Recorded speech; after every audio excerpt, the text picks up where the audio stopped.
Bonjour mes beautés. Aujourd'hui on va se parler de médecine esthétique. Je sais que ça en intéresse plus d'un.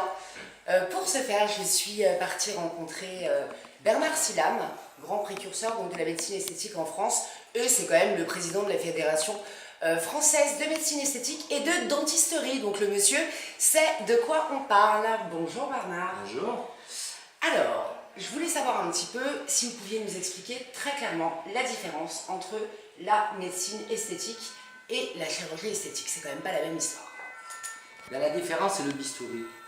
On n'utilise pas de bistouri en médecine esthétique. En réalité, la médecine esthétique existe depuis une trentaine d'années et on est passé des injections de collagène aux injections de botox, d'acide hyaluronique, au fil.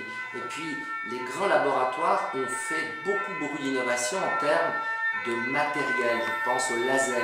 Il y a des lasers qui rajeunissent, il y a des lasers qui enlèvent les taches, il y a des lasers qui enlèvent les poils, il y a des lasers qui enlèvent la coupe rose. Et aujourd'hui, la médecine esthétique, elle est tellement évoluée que lorsque vous êtes dans une structure comme celle-là, par exemple chez Lazeo, vous pouvez apparenter ça à un salon de coiffure. Les patientes viennent ici, elles ne sont pas stressées, elles n'ont pas d'anesthésie, elles savent qu'elles ne vont pas avoir de cicatrices.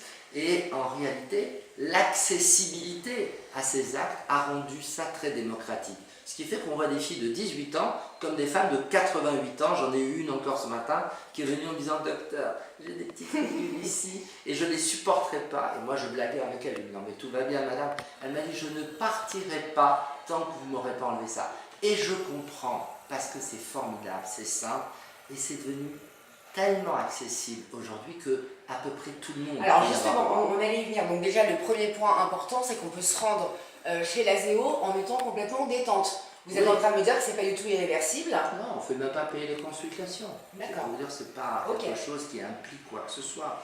Elles viennent pour des conseils, on les laisse réfléchir, mûrir, même si elles ont déjà réfléchi depuis très longtemps. Et puis elles viennent, par exemple, une personne qui a une bouche déjà sensuelle. Je vais la convaincre de ne pas le faire. Mais une femme de 50 ans qui n'avait pas beaucoup de lèvres et qui, avec l'âge, donc ses lèvres diminuent de volume, c'est joli de pouvoir redessiner des lèvres sans que ce soit vulgaire ou ostentatoire. D'accord. Pas des grosses bouches à... On ne fait pas ça en France en réalité. Hein. Et puis c'est plus de la silicone, c'est de l'acide hyaluronique. Et il ne faut pas oublier que l'acide hyaluronique, c'est pas seulement un produit naturel et dégradable. On a l'antidote de l'acide hyaluronique. C'est-à-dire que si on fait votre bouche et que ça ne vous plaît pas, dans la seconde, on vous l'enlève. Et donc, il n'y a jamais de risque. Et c'est très différent de la chirurgie, pour reprendre votre question, parce que justement, la chirurgie, c'est mort une fois qu'on l'a fait. D'accord. Le lifting de travers ou les seins de travers, vous voulez continuer pour quelques années. Sinon, il faut être réopéré, etc. C'est très lourd en termes d'anesthésie, de suite, du fait de ne pas, des évictions sociales et professionnelles. Quand on fait de la médecine esthétique, le pire qui pourrait vous arriver, c'est un petit hématome, un petit bleu. C'est tout. Les produits sont hyper safe maintenant. D'accord. Et je voulais savoir aussi, par exemple, une patiente qui, je sais pas, qui a un énorme problème de poids et on sent vraiment qu'elle est complexée.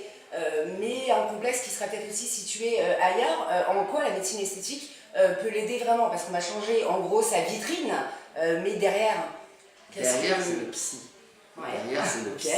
Et souvent, il m'est arrivé un certain nombre de fois dans ma vie de demander à une patiente d'aller consulter un psy d'abord parce que c'était des pulsions et tout d'un coup, elle avait des fringales qui n'étaient pas contrôlables. Prise de grosse bourse. Ce que nous pouvons faire, on ne peut pas corriger ça, si vous voulez. Donc, Dieu merci, c'est quand même la minorité. La majorité, c'est des personnes qui ont des problèmes de cellulite localisée. Et il existe aujourd'hui une innovation qui s'appelle le cool sculpting et qui permet de la congélation de la graisse. Et en une seule séance, vous pouvez perdre 4 à 6 cm d'épaisseur de graisse que vous voyez au bout de 2 mois. Parce que la congélation de la graisse fait que cette destruction de graisse se fait en 2 mois. Mais il n'y a plus de bistouri, il n'y a plus de liposuction, il n'y a rien du tout, il n'y a pas de panty, il n'y a pas d'hématome. Ça, c'est une innovation, vous voyez. Et chaque jour, on a des nouvelles innovations, ce qui fait qu'aujourd'hui, pour dire on fait de la médecine esthétique, il faut avoir un vrai plateau avec tous ces appareils.